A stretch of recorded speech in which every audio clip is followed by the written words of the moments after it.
What is going on, everybody? It's Hector Martinez once again for Urban Kung Fu.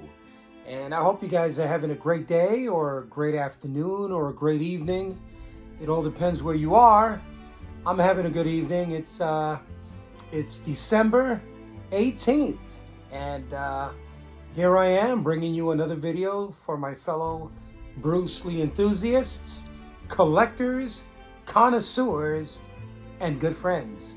I had a good weekend. Actually, I had my annual Bruce Lee Day, which was held last Saturday. And I had a group of friends come over. Had a good time. We had some good food, good camaraderie, and we all sat down to watch Arrow's 4K release of The Big Boss. And wow, that was pretty exciting. We had a great time. Good friends here. I tend to do this every year. It's good to bring the fellows here, at least for a few hours. You feel like a teenager again. Everybody's talking one topic, and of course that topic is Bruce Lee. We share collectibles, share our experiences and things that we have acquired throughout the years, the people that we have met, places that we have gone related to Bruce Lee, and just a fun few hours here, with good people. It was an exciting weekend, and then on Sunday, of course, we had our church service.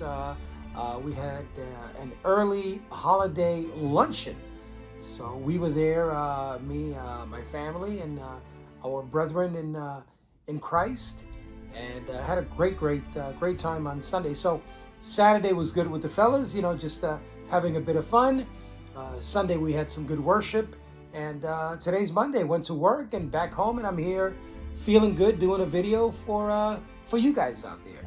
And well, we're going to be talking about this book right here. This is the Bruce Lee J. Sebring Connection, and it's another fine publication put out by the one and only Mr. Steve Kerridge, all the way out there in the good UK. Some of the biggest Bruce Lee fans are actually out there, not only in Japan and Hong Kong, but the United Kingdom. You've got some big hardcore fans out there, and I enjoy Steve Kerridge's books. They're quality, very well made, and the information in the book and the photos are indeed priceless, and a treasure for every Bruce Lee enthusiast and collector.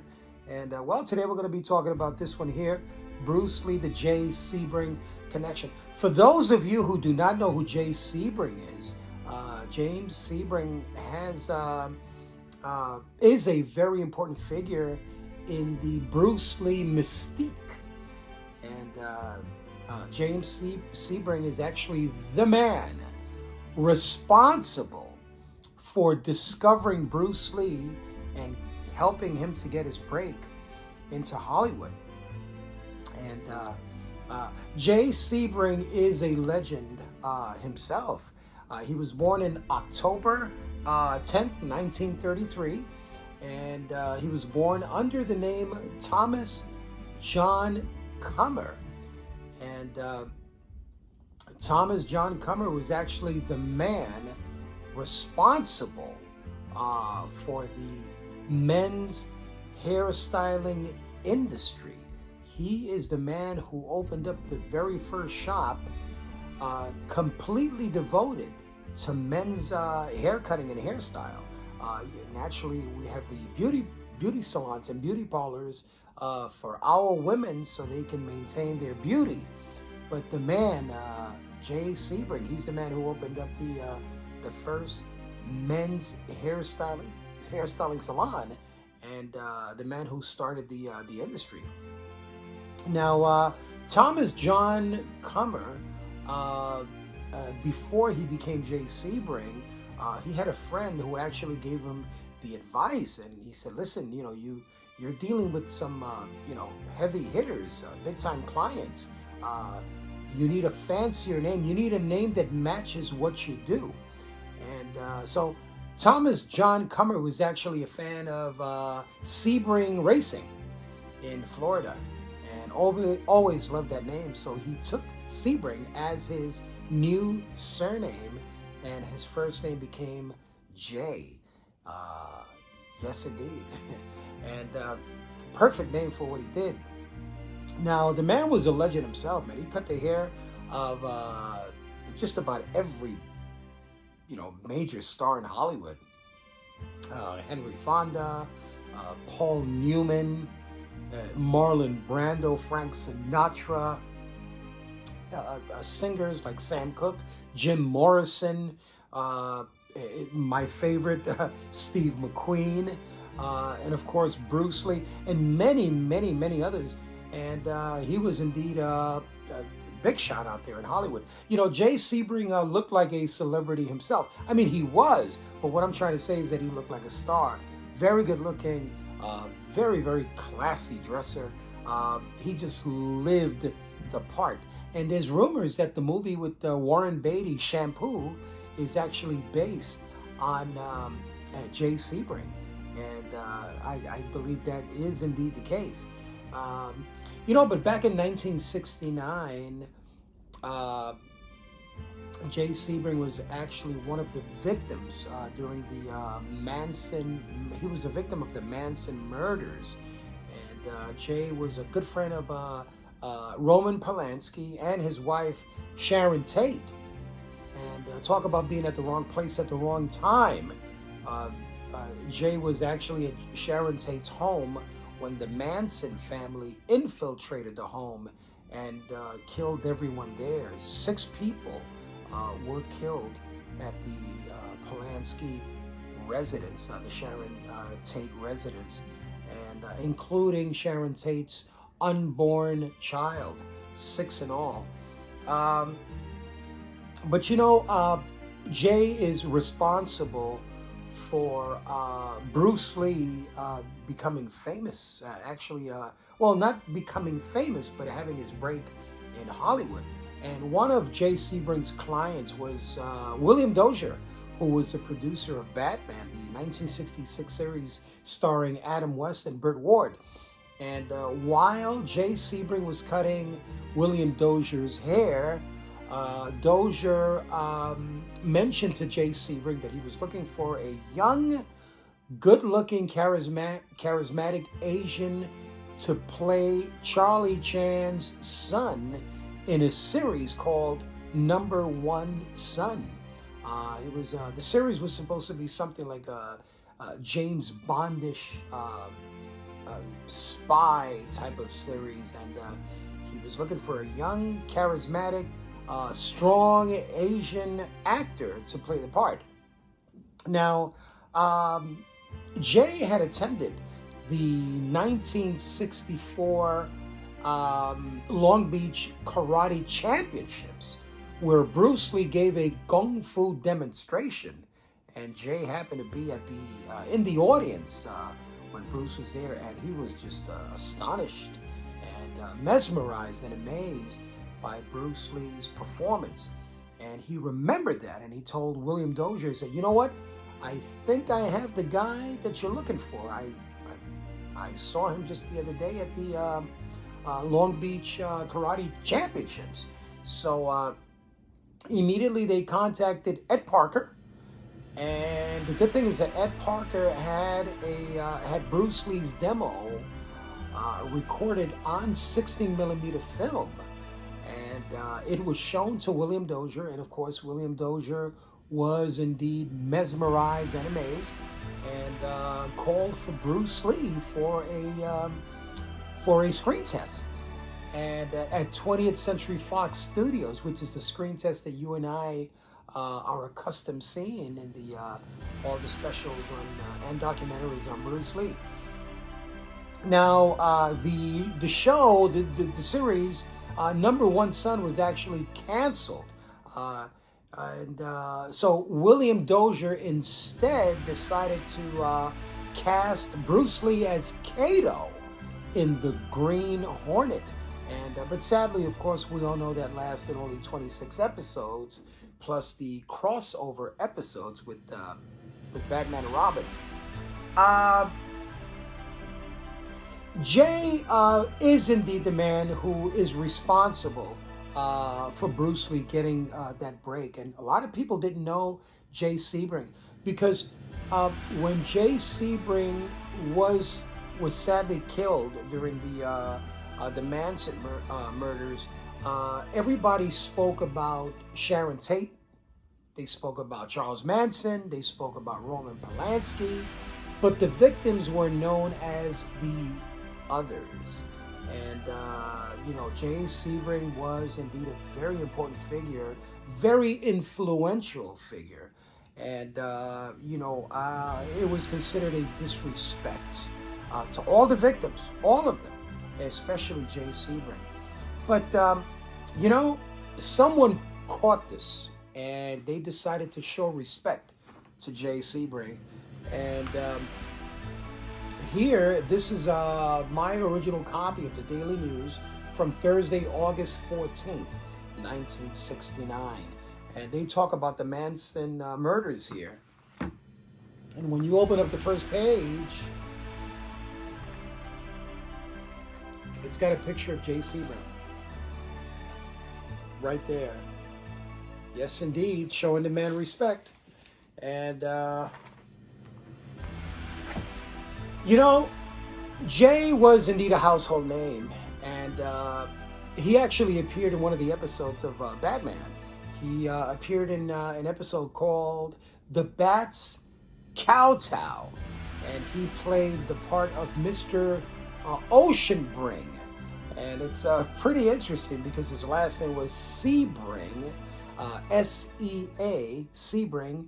And on the Batman episode, they decided to give him the name Oceanbring. So that was quite unique. Another thing I wanted to point out that during the Manson murders, after the Manson murders, Roman Polanski became suspicious of a lot of his friends. They didn't know who killed his wife and his friends, and he grew suspicious of other people, and one of them was Bruce Lee. While searching the house, he came upon a pair of glasses, a pair of eyewear glasses, and he held on to them with the hopes that he can find the owner, kind of like to, point that the glasses belonged to one of the killers, because he did not recognize those glasses. So he felt that they may have belonged to the person or the persons responsible for the murders. So during a training session, Bruce Lee had mentioned to Roman Polanski that he had lost his glasses and he needed a new pair. And so immediately Roman grew suspicious, and he thought that the glasses that he found in the house belonged to Bruce Lee. So he tells Bruce Lee, he says, "You know what? I'm going to take you to my ophthalmologist. We're going to check your eyesight, and we'll get you a pair of glasses," with the hopes of finding out the prescription, Bruce Lee's prescription, and matching it to the prescription of the glasses. And of course, if they matched perfectly, then it would probably be proof that Bruce did have something to do with the murders. But to Roman Polanski's sigh of relief and satisfaction and peace of mind, Bruce's prescription was totally different from the glasses that were found in the house.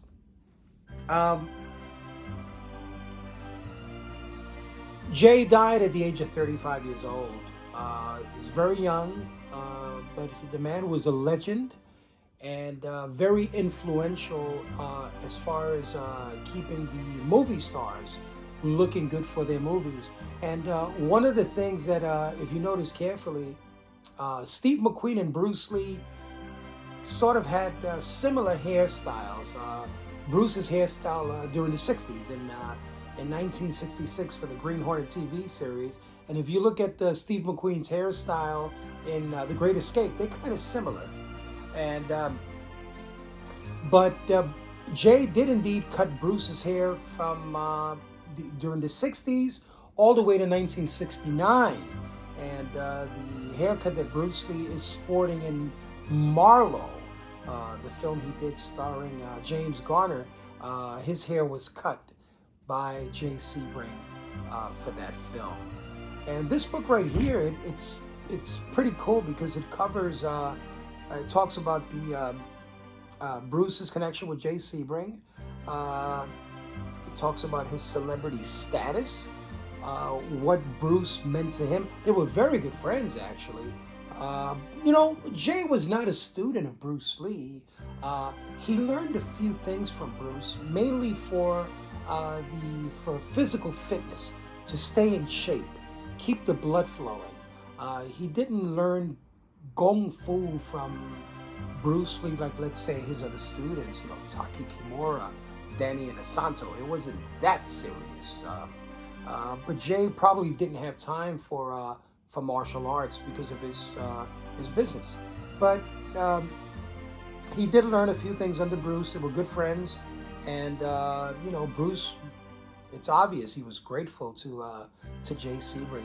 If it wasn't for Jay, Hollywood probably would not have known about Bruce Lee. I mean, I believe they would have known sooner or later, but Jay was there at the right place and at the right time. So Jay is very important in the Bruce Lee mystique.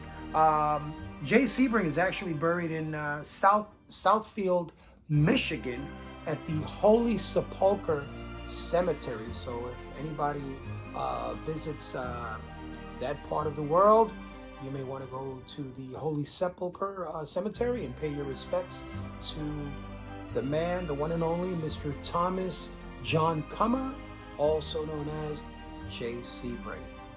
Another legend and a man related to the magic of the Little Dragon.